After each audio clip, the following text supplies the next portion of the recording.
Hello, everyone, and welcome to Africa Fire Mission's weekly virtual training session. My name's Mike, and I'm the programs director here at Africa Fire Mission. And we're so happy that you took time out of your busy schedules to join us for today's training. Today, we're joined by Kevin Sehlmeyer. He is a trainer, volunteer here with us at Africa Fire Mission. Most recently, traveled with us in November to serve in Kenya, and he also serves as a fire marshal for the great state of Michigan. So we're happy that he's here joining us early this morning for us here in the U.S. Before we get started, I just want to cover a couple of quick administrative items. If you stick around for at least 70% of today's training, which is usually about 40 or 45 minutes, you will receive a certificate of attendance for today's training. If you get cut off or your internet service drops and you don't get to finish today's class, there is another option for you to earn a certificate. If you go to our webpage at www.africafiremission.org, under the resources tab, under training materials, you'll be able to find our Google Drive, which has a recording of today's training, as well as all the other trainings that we've done so far this year. If you watch the recording and answer a few questions about what you learned, I can get you a certificate of attendance for that class as well. So I encourage you to check that out. At the top of the hour, when we get finished here, we'll be moving over into our tea time. I invite you to stick around for that if you've got the bundles available. It's a time where you can continue to ask questions about today's class, interact and network with other firefighters from throughout Africa. It's a great time, so I invite you to stick around for that when we get finished with today's training. I think at this point in time, I'm going to pass things over to Kevin to get us started with today's training. Hey, good morning, everybody. And Mike, thanks for the introduction. And it's good to be on here with all of you to talk about interpersonal communications. So, just to give you a little bit of background on me, Mike had shared that I'm the state fire marshal. So in the state of Michigan, there is 1,000 fire departments. And I oversee those 1,000 fire departments, but I also oversee the fire safety for our whole state. The state of Michigan is in the middle of the United States. It's in the northern part of the United States, and it is snowing today in Michigan. And in fact, today is supposed to be a very wintry day. The snow will increase throughout the day, and that will definitely slow our travel down. It will definitely affect our fire service delivery in our state also. So you imagine when the trucks are rolling down the road and you add the snow component, it adds a few things. Which that factors into interpersonal communications too. I wanted to take the opportunity to talk about, I'll make some reference to what I got to do about a month ago, because a month ago I was in Kenya and I was at Symposium. I was, in Nairobi, out by the airport, and we were teaching leadership. Myself, Tim Baker, who also is from Michigan, and Kimberly Pashkowski, who's from Michigan. The three of us were teaching leadership. Kind of the interesting thing about the three of us is that while the three of us all know each other, and we had crossed paths at some point in Michigan, and in fact, Kimberly works for me, but Tim works at a college nearby that trains firefighters. We had some interpersonal things that we had to work through. And so when we talk about interpersonal communications, we talk about getting the message to folks, and that isn't always easy. So one of the things that we did, and I'm not so sure if you were in at the last symposium and you were there, please throw it in the chat, because I'd like to see if there's some folks that were there. I see a lot of names and faces of folks that I know weren't there. But with that being said, one thing that we know as leaders, and I'll say even as a leader, it could be a leader at work, it could be a leader at your home with your family, and it can be a leader in other things you're involved in, whether it's church, whether it's organizations you're involved in, those type of things. So interpersonal communications, let's just say at times aren't easy, right? Even when we talk about, if you think about using this medium, the Zoom or the virtual, one of the things it would be, a lot of times we'd be sitting in a room. I can tell a lot from people's body language. I can tell whether somebody's engaged. I can tell whether somebody's occupied or somebody. Hey, I can even tell whether I'm more paying attention to this, right, that phone, than I am to what what I'm saying or somebody's saying back to me. So, that's one of the things that we want to look at. I also want to talk about as we go through today, and I would ask that maybe somebody can help me out here and start throwing some words in the chat for me. But I want to talk about there's some variables that affect interpersonal communications, and it can affect how people interact with each other. And so I'll give you a list. There's 6 of them, and then I'll break each one of those down. And then, if you feel comfortable of asking questions, I'd like to interact with you. I'd like to use some interpersonal skills, right? I'd like to communicate back and forth with you. But here are 6 factors that definitely have an impact on interpersonal communications. So the first one being perception, the next one being environment, the next one would be cultural factors, the other next one would be developmental factors, the power of inequities, and then seeding. So I've given you the 6 words. I'll say them again. It's perceptions, the environment, cultural factors, developmental factors, power inequalities, and seeding. So let's talk about the first one for a second. Talk about perceptions. A lot of it is, how do you even perceive yourself? Okay. And I will say this at different times in my service career. And I've been in the fire service. This year marks my 40th year in the fire service. So for some of you that are on this call and look at faces, some of you may not even be 40 years old, but I've been working in the fire service for the last 40 years. And a lot has changed. And when I say a lot has changed is when I started in the fire service, and many times we hear this, is that, well, you haven't been here long enough, or you don't know enough. And that's a perception, because I guarantee that there are some folks that are on this call today. You have done things in your life. You've experienced things in your life. You might have picked things up even at other jobs that you have knowledge that somebody sitting across from you in a room would have the perception. If you were to say, well, I'm a new firefighter, might they say you don't know anything yet, or you don't know much yet? So when we talk about perceptions, is you don't know the person sitting across from you, what's going on in their life. You don't know where they've been. And I'll give you an example of that here in the United States. So I started my fire service career in the United States military as a crash fire rescue firefighter in the Air Force. And so I went as a 21-year-old person to basic training for the Air Force. And 6 weeks later after that, I found myself at the Air Force firefighting school.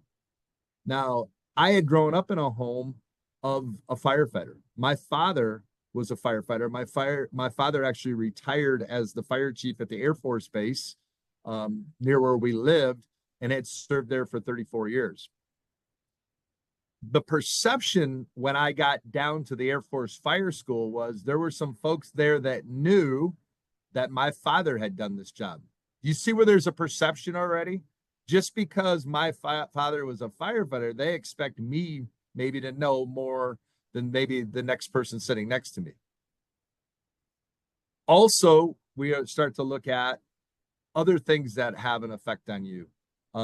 If you're a younger person, many times, I'll say here in the United States, and I will say this, I think I experienced it when I was in Kenya, that wisdom a lot of times is tied to age, or that's at least what the perceptions are, right? So that's one of the things that I think we have to overcome when we talk about interpersonal communications is that how you think of the other person is even perceiving you.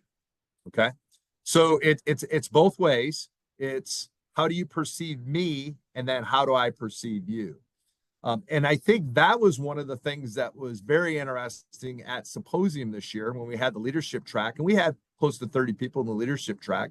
We had over a couple hundred folks that were there. Was the perception was I was going to Africa to train firefighters. It's an African fire mission. That's what I signed up for, right? But what I found out is when I got there and I was in the leadership track, was that the leadership track was made up of really 4 groups. Okay. So I'm gonna talk about the first group. Yes, there were firefighters, there were fire chiefs, there were people that were in the fire service, there were people who held chiefs ranks, and there were people that were firefighters or even leaders within the fire service. And that was probably about a quarter of the 30 people. The other quarter were folks that were from EMS. And I found out that in certain parts of Africa, EMS and fire are separate. And I will say that in the United States, in many places, EMS, the fire service provides, they go there first. And let's say an ambulance comes from someplace else or even a different agency, and we transport.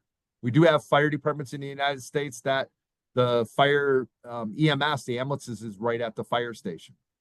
So one of the things is I had to switch gears a little bit, because if I'm going to teach leadership to what I thought was going to be 30 firefighters, and now I find out that no, it's really I don't know, 10 firefighters, and it's or 8 firefighters, and it's 8 EMS folks, there's some perceptions there, right? The lingo is even a little bit different, right? Even from country to country, I found out there was a little bit of difference in the lingo, right? From the Kenyans to folks who are from Uganda. And so now finding out, and then we added even another component. There was a large makeup of the group that was from the Kenya Red Cross. Now I've had a lot of interactions with the Red Cross here in the United States.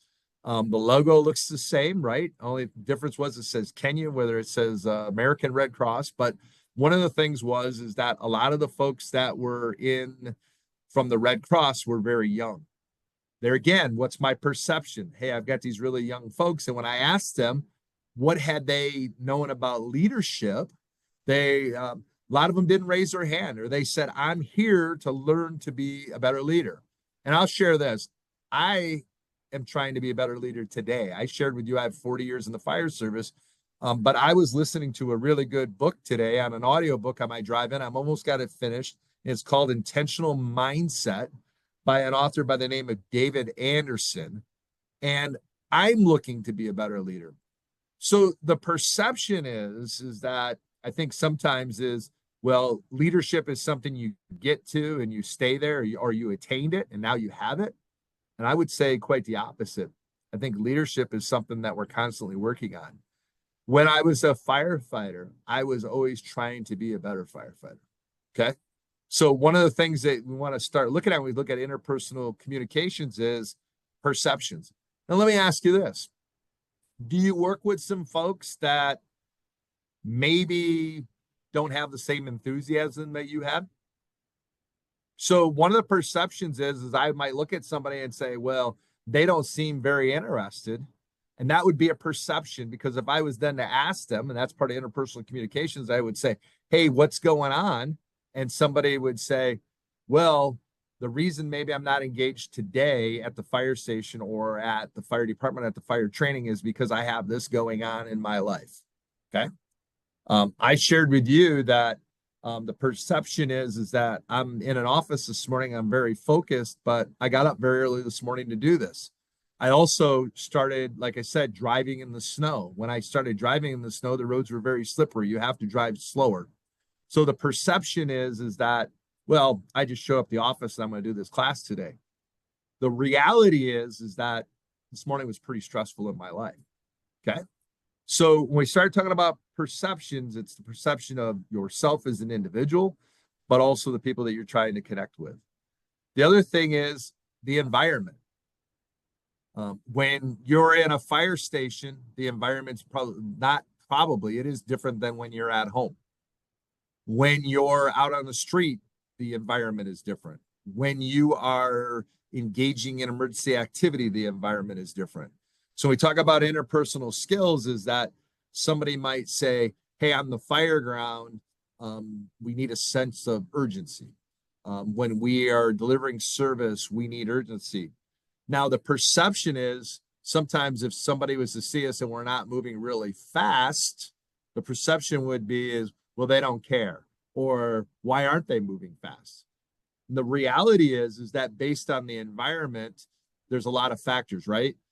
which hose we're going to pull off the truck, where we're going to deploy the branch. See, I've learned a few words. In the United States, they would the branch is called a nozzle. All right, but it comes down to even the terminology. So there again, knowing what environment you're in.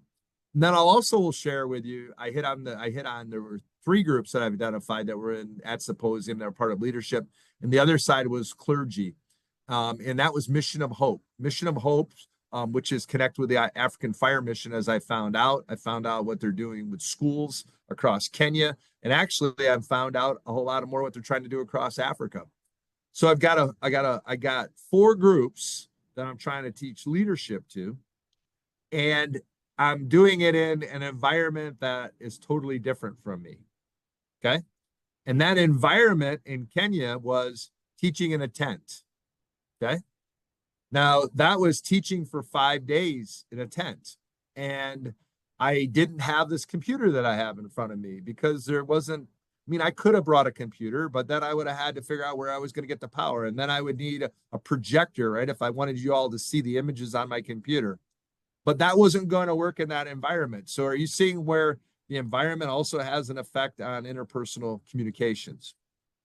The other part of was too is that the first day that we got there, or I should say the second day, it was raining.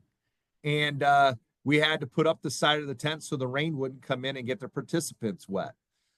When you're not warm or you're cold or you're getting wet, or later on in the week when the sun was shining in hard on us and we actually moved the environment to communicate, we moved under a big tree. And we actually took big pieces of paper, Sharpie markers do well in the outside, right? If I have something I can write on, I can put up the words that I want. And I'm actually today using sticky notes or a piece of notepad or paper that I have wrote down some things that I want to talk about. So in the process of doing that, one of the things we want to look at interpersonal communications, especially if I'm training firefighters or even taking care of my crew, is that, hey, how am I going to remember what to say? I could write down a few notes. That's going to increase my ability to communicate with people. Okay. And that is part of interpersonal communication.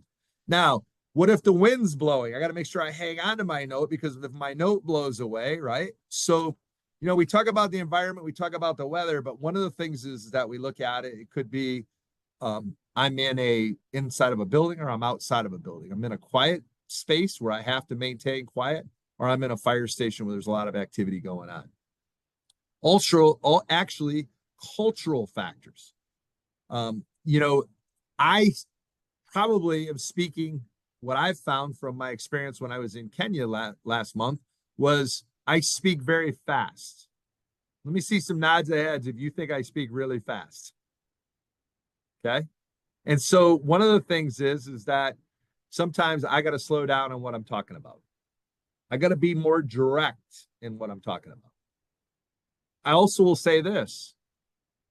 My beliefs and your beliefs may be totally different. Yet, what brings us all together? What brings us together in December of 2024 is the common bond that everyone who's on here in some way is connected to the African Fire Mission. Okay? That's the commonality. That's how we all got here. Our beliefs, and even when I traveled to Kenya, there are folks that had different religious beliefs that were part of my team.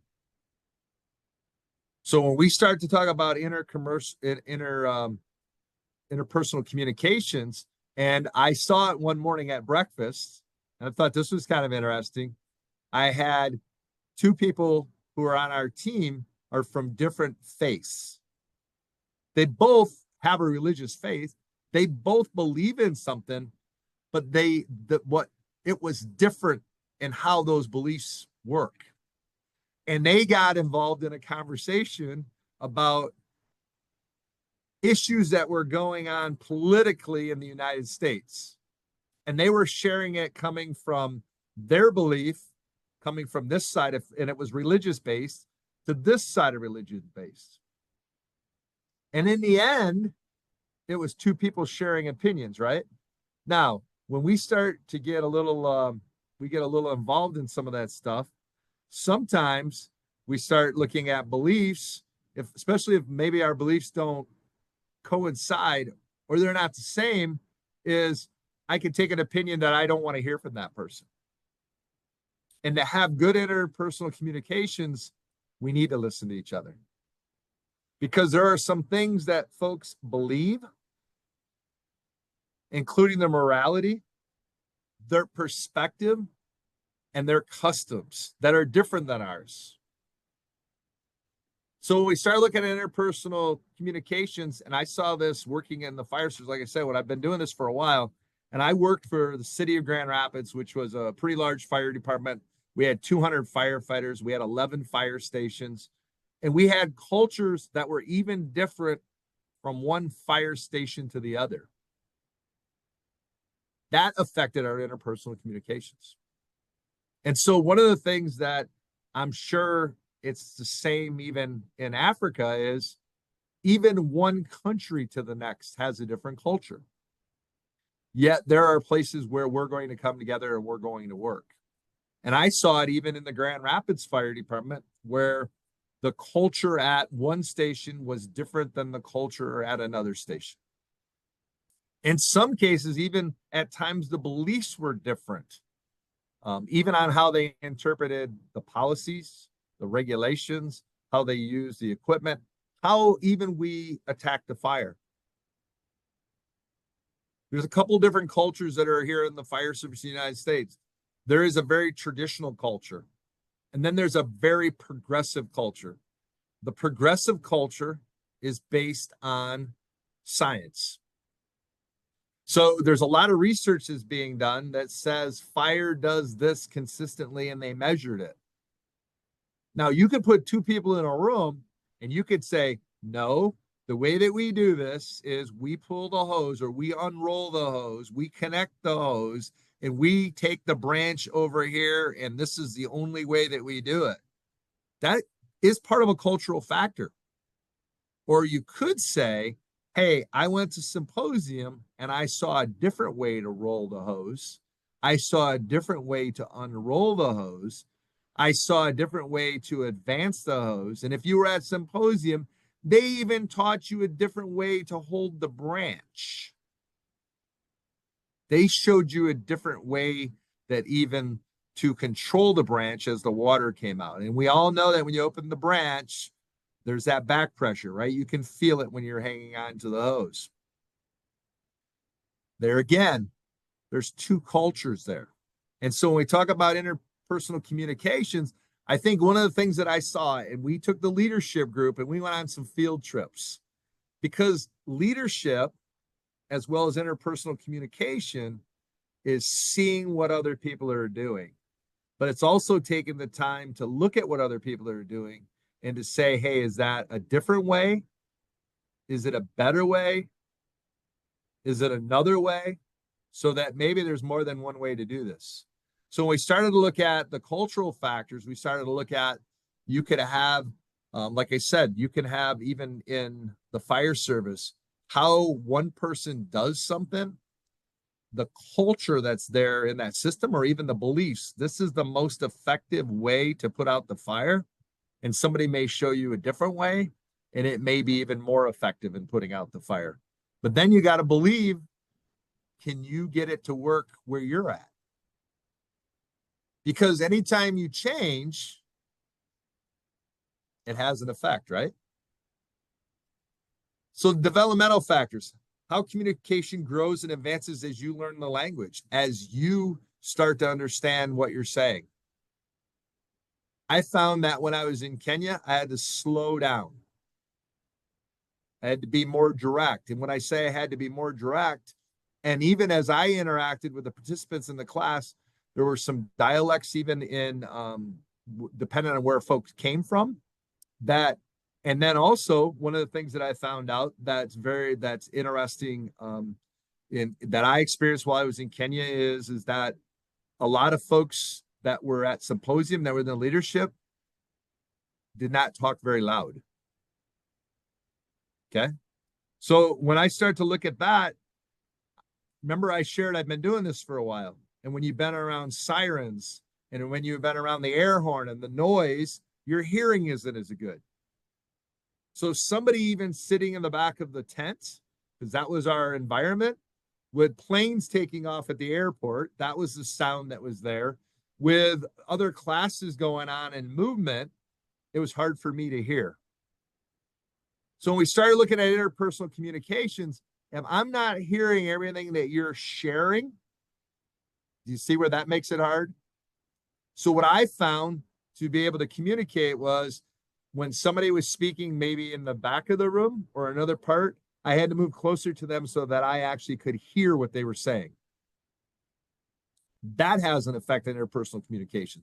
Because if you don't hear what people are trying to say and you're not actually hearing that message, you're missing out on part of what they're saying and maybe you don't react. And where I saw it earlier in the week was I didn't hear, and then I would share what I thought I heard, and it wasn't the answer to the solution to maybe the question they were asking. Okay. Let me ask you this. When you're out on the emergency scene, when the truck is running in the background, when you're unrolling the hose and you're connecting the branch, when the water starts to flow, does that noisy environment have an effect on interpersonal communications? Do you have to be more direct? Do you use hand signals even like, hey, over here, I'm motioning for my partner to come over here because the ability to hear my voice and the ability to hear my voice is hard. And I know what the answer is. In the fire service, we communicate.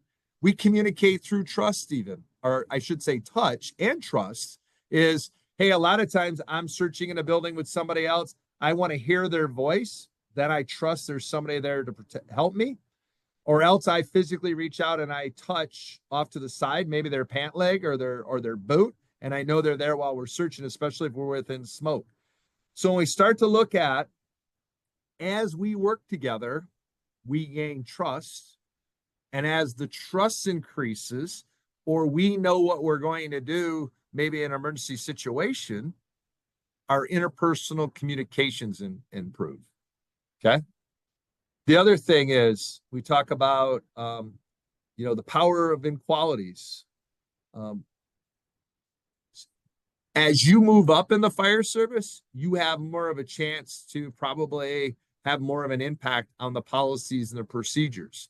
And like I said, I didn't necessarily see it a whole lot. And I guess I need to know more about the culture of Africa, but I'll use, again, the culture here in the United States, and it is, well, if you're young or you're new to the fire service, people are going to say you don't know enough about it. But what you may not know is that what I shared with you, the United States military taught me how to be a good firefighter. So when I got to the Grand Rapids Fire Department, they thought I was kind of a blank slate, or I was a blank piece of paper. I didn't know anything. All right. But one of the things that we started to look at is that when they started to find out and they said, wait a minute, Kevin does know about how to roll or unroll hose. Kevin does know how to connect the branch. Kevin does know how to move the hose line. Kevin has the ability that as that increases, the trust increases, they see my skill level because I demonstrate it, and that takes away some of the inequalities. Okay. But when you look at perception initially, I don't know what I don't know about you, right? So that's the other part of in that we talk about interpersonal variables in communication is that we got to develop a relationship before we can really communicate. Sure, I can say, come over here. I can wave you this way. I could probably get you to move in that direction. But until you, especially if it's in a situation where trust is needed, I need to earn that trust. And trust is earned whether you're the newest member of the fire service or whether you're part of a crew. That's part of trust. And you earn that, but you also have to demonstrate that many times for other people to see it. Also, where you sit in the room. I noticed this, that a lot of times where do we sit in a room? I sit where I'm comfortable. So what do you think the makeup of the room was? We talk about interpersonal communication skills. The first day that I'm in Kenya, the first day that I'm at symposium, the first day that I'm in the tent, you think the Red Cross people sat together? Did the folks from Mission of Hope sit together? Sure, they did. Did the fire folks that knew each other sit together? If you had been at symposium before and you had relationships with people, you tended to move towards where they were at. And then I had that I had folks from EMS from a couple different countries, and so they tended to sit in groups with people they knew. Okay, so when you start looking at how these factors can affect interpersonal communication skills, so one of the things that I can do if I want to increase interpersonal communication skills is I try to get other people to work with other people. I'm going to take, maybe I take, if I have 4 groups like that, I'm going to take a fire person, an EMS person, a Red Cross person, and a Missions of Hope person, and I'm going to put them into a group. Because what am I going to do? I'm going to change the environment. I'm going to change the cultural factors in the sense that I'm going to bring a lot of different cultures together so I get a lot of good ideas. And then as they interact with each other, as they learn more about each other, do you see where I start to develop a team concept? Excuse me, I'm gonna take a little drink here. Does anybody have any questions? Anything in the chat? I've covered perceptions, I've covered environment, I've covered cultural factors, I've covered developmental factors, I covered power inequalities, and then I talked about seating. And I talked about seating in the room, whether you can hear or not, or even within the room, the hierarchy. So anybody got anything that, maybe something you've seen that speaks to this and how you overcame it to communicate better with somebody?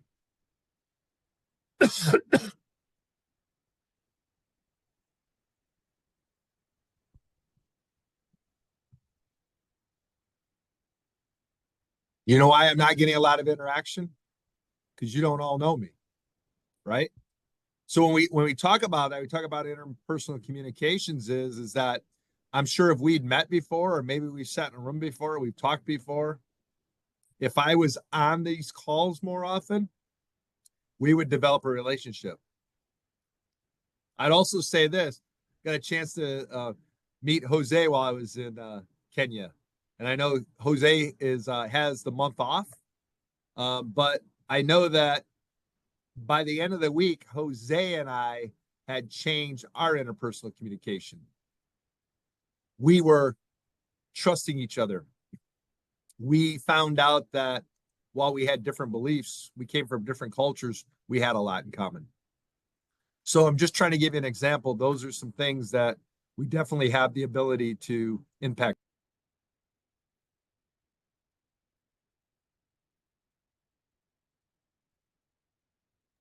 And I guarantee you, if he was here right now, he would say, hey, it's all right to interact with Kevin. He would say, hey, Kevin is a firefighter just like you are. And that Kevin is willing to listen to what you have to say. And I think when we get into interpersonal communications, that's really one of the things that we have to look at. So anybody got anything that maybe something that hasn't worked for you? Like, hey, I had this issue with somebody, because we're going to get into some factors that influence communications. Or is it just easier I'll just keep rolling along here? All right. If you'd like to contribute anything, you can unmute yourself. Yeah, unmute the raise yourself, hand please. Feature, or type your comments in the chat. As you can hear from my cough, I need to rest my throat for a second here. So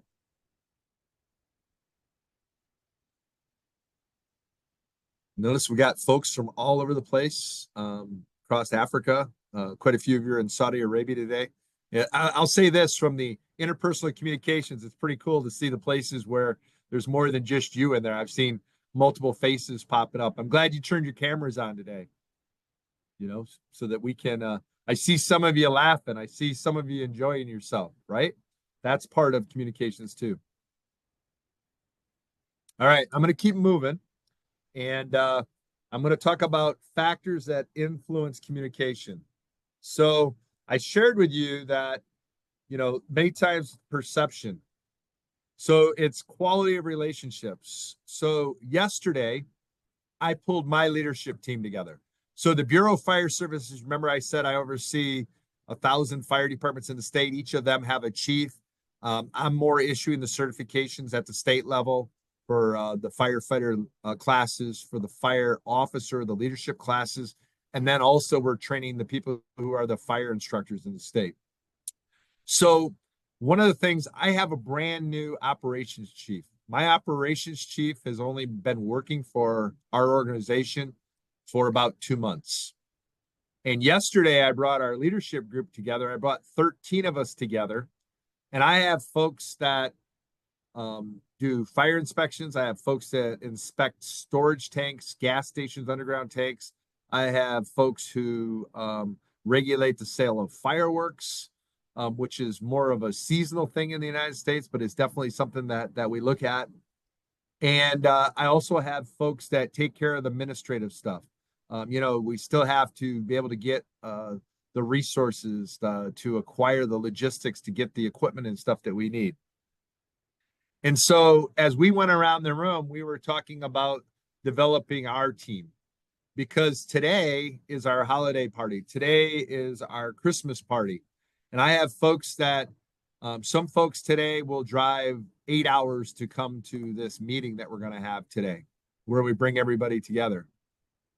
And the leaders that are leading the different parts, the 13 individuals that I talk about, well, 12 plus myself, that makes 13. We've been enhancing our quality of relationship. And the way that we do that is we've been getting together about every 2 months for a process that I call follow up and follow through. So I follow up with them every 2 months by us getting together in a room. We do a lot of virtual stuff like you're doing here today in between, but I think it's important that we bring everybody together. And I follow up with them to see how they're doing at their job and what they need. And then they tell me that they need some things. And as a leader, it's my job to follow through and to make sure that we either get the resources we need, or we get the training we need, or we develop our employees. That's part of the process. And yesterday I talked about this new operations chief who's only been with me for 2 months. I said, hey, let's go grab some lunch. And we went and we had lunch together. And one of the things we talked a lot about at symposium is, I think one of the coolest things that I like about the fire service is we eat together. We sit at a table together. We sit down, even when we go to training, we all get in one room and we look at each other and we talk. That enhances the quality relationship. If you don't have a quality relationship with the folks that are part of your team, or the folks that you lead, or as a whole, your whole department, I guarantee you're going to struggle with interpersonal communications because you don't have a quality relationship. So yesterday after the meeting, I took the new operations chief to lunch, and I got to know the chief a little bit more. I found out that I started to go back and I started to look at, I found out what environment the chief has been in the past. I also found out there were some cultural factors that are different between, if you want to say, the culture I was raised in and the culture that the operations chief was raised in. But I also talked about, we have a culture at the Bureau of Fire Services. We have a culture within the almost 95 employees that work here for the state of Michigan. We have a culture. And that culture, that work culture, was different than the work culture where the previous chief came from. So I started to look at that. Yesterday, I took a step towards developing a quality relationship with my new operations chief. We talked about some of the things that I had heard even during the job interview, some things that I knew about their past experiences, some things I knew about what they had done in the past. But more importantly, what I asked was, what could I do to improve their ability to do their job? And I think that's one of the things that I look at.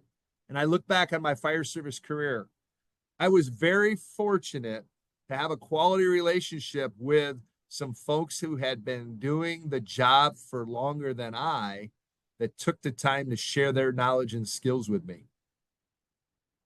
And from that, they also taught me about the importance of having a relationship with others, and that teaching others and training others. One of the reasons how I ended up working with Africa Fire Mission. I met Nancy Moore, who runs it, and we aligned with, I like the ideas of what they're all doing and how you're all interacting. And in the process of that, her relationship with me, as we interacted, and then as Mike got us ready to come to Kenya, we improved our quality relationship. So by the time I got to Kenya, I already knew a little bit about the folks I was going there with. And I guarantee you now, I have a whole new group of friends, whether it's the folks that I met while I was in Kenya, or it's the folks that I met that came to Kenya to be part of African Fire Mission. So quality relationship is important. Also, a lot of times to have a good, strong relationship, because we talk about things that influences, we have to have a level of empathy. It's real easy to be real judgmental and to say, no, this is the way it is, or this is the way I believe it should be. It's also equally important, though, that when I was talking with my operations chief yesterday, that while we talked about we came from different work environments, we came from different social environments, we came in from different cultures. One of the things is that the common thing that we have is, and I share this with the folks who work for me, is we have to have empathy. We have empathy for the people that we serve. We have empathy for the people who are our customers. And that's a term that we use here in the United States for the people that we run on calls. We view them as customers. So just like if you were walking in to get food, you're a customer. If you're going to the store to buy a product, you're a customer. And you'll go back to that store, or you'll go back to where you got that food if you had a good experience. But part of it is that a lot of times we don't show a lot of empathy towards each other. And one of the things that we talk about here, we talk about increasing interpersonal communications is that if I have empathy for somebody, if I try to better understand them, it will make our relationship better. It will make our connection stronger. And then the other part that comes up many times, and we talked about this at symposium, was as a leader, you need to be able to resolve conflict. So we talked about conflict resolution. Do I listen really to understand? Or am I just listening to somebody's just droning on? I've already formed my opinion. And one of the things that people have been pointing out to me a whole lot more, and I did this yesterday when I had my leadership team together, because as their quality relationship improved, their interpersonal communications are getting better, I can sit back more and listen. Guess what? I got 2 of these and I got 1 of these, right? I got 2 ears and I got 1 mouth. If I'm going to have a positive influence, right, on relationships, on empathy, and even on resolving conflict, I got to listen more. It's hard. It's hard to listen, especially when I don't like what I'm hearing or I don't believe what I'm hearing, right? You see how those affect interpersonal communications? But I need to listen. And then through clarity of communication is if I ask questions back, I learn more about what's going on too. Because just because somebody says something to me doesn't mean that I understand. Many have heard probably, they talk about the sender and the receiver. Today, I'm sending a message to you. And really, as I look in the notes across the whole world, right? This is Africa Fire Mission. While many of you are in Africa, I'm also seeing folks that are in other parts of the world too. Okay. I'm the sender and you're the receiver. Are you hearing my message? Are you taking my message in? Does my message make sense? Is there a better or more effective way? I saw a couple of you. I saw somebody's child climbed into the picture. That's pretty cool, right? Because part of the whole thing too is clarity of communication is that we're all at different places in our lives. Okay. I talk about if you want to influence communications, it's going to be the quality of listening. Are you listening? Or are you kind of blowing this off? And that's some of the things that we want to look at. I would say this. I think you are listening. You know why I know you're listening? I see some of you leaning in. I see some of you just by the body language that you're displaying to me that you're listening. I also know that communication isn't easy because I'm seeing stuff going on in the background and you're at work and there's influences that are there and they have an impact. And then the other thing that I want to look at is the frequency and quality of feedback. If you're going to listen more, you're going to take it in more, and you ask questions more, there's going to be feedback that's going to come back and forth.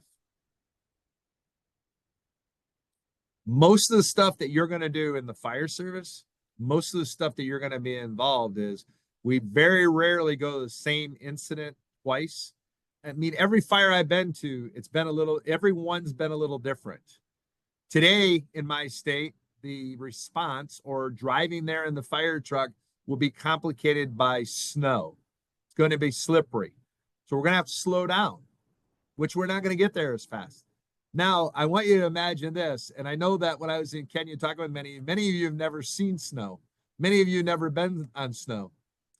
But when you get on snow and you're walking on it, I'm going to worry about falling down today. Now, imagine if I was trying to unroll a hose today in a slippery environment, or I was trying to connect the branch. And the other thing that many of you have never experienced, if you leave the hose on the ground too long here in the wintertime and you don't keep the branch open a little bit, the water will freeze in our hose. Those are the environments that affect this. So as a communicator on a cold winter day, if I was the chief, I would be reminding the pump operator to keep some water moving. I would remind them if you're going to set the branch down for too long to crack it a little bit, let a little water flow through it, because if I keep it flowing through it, hey, wait a minute. That's not a problem that you're probably going to have to deal with anytime soon where you're at, because the water's not going to freeze. Okay. But I also will share something with you, and I experienced it there. You have parts of the year where it's really, really hot. Do you get as much performance out of yourself when you're really, really hot and you're overheated and you're sweating?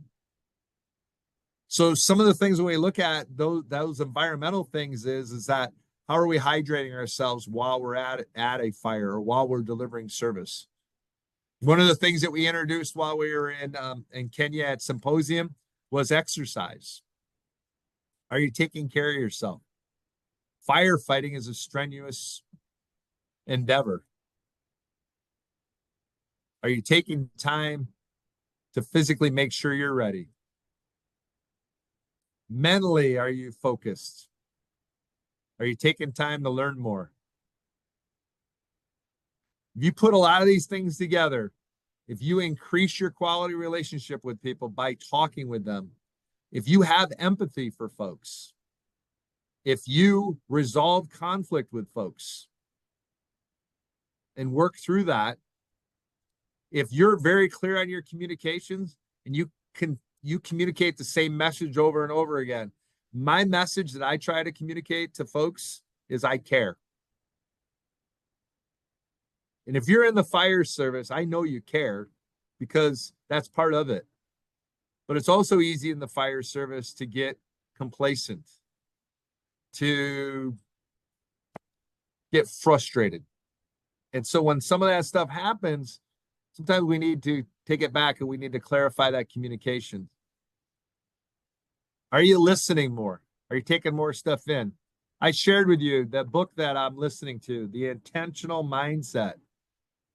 If you gave me a book, well, maybe this book, this is a kid's book on fire safety. It's a pretty short one. I can get through this one pretty quick. But if you give me a book, I'm not a person who can sit down and read a book. That's not the way I learn. I learn best by somebody telling me something. I learn best by somebody showing me how to do something. And then even better, I learn by doing something. And I think most of us that are on this call today, that's how we learn too. It's tell, show, and do. Well, guess what? I can listen to an audiobook while I'm in the car. I can listen to it on headset while I'm riding to get to work. And in the process, I'm learning more about stuff and I'm listening more and I'm becoming a better leader. Hey, I want to thank you. I know I'm coming up on the top of the hour. It's been a pleasure to meet all of you. I really appreciate what Africa Fire Mission has done for me. Um, I have a new appreciation. I have a different worldview now. And I'll say this, I had a pretty good worldview before I went, but it helped me to focus some things. I hope that you picked up on a few things. I hope that you remember that interpersonal communications are important at the fire station. They're important on the fire ground, but they're probably more important in your day-to-day life, and that you take care of yourself and you take care of your family. And this is a great, I wouldn't do this for 40 years if I didn't like it. And I hope that you do this for a really long time. And I practice what I preach. I already shared with you that my father was a firefighter, and my son, who's 23 years old, is a firefighter. He's on duty this morning. And it's not anything that I told Sean he had to do. It's something Sean wanted to do. It's nothing that my dad told me. In fact, my dad tried to talk me out of it.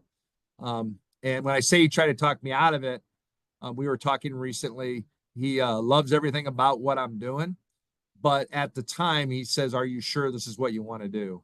I can stand here 40 years later in the fire service, and I can tell you confidently, I am very positively sure I picked the right path. I thank you for the path you picked.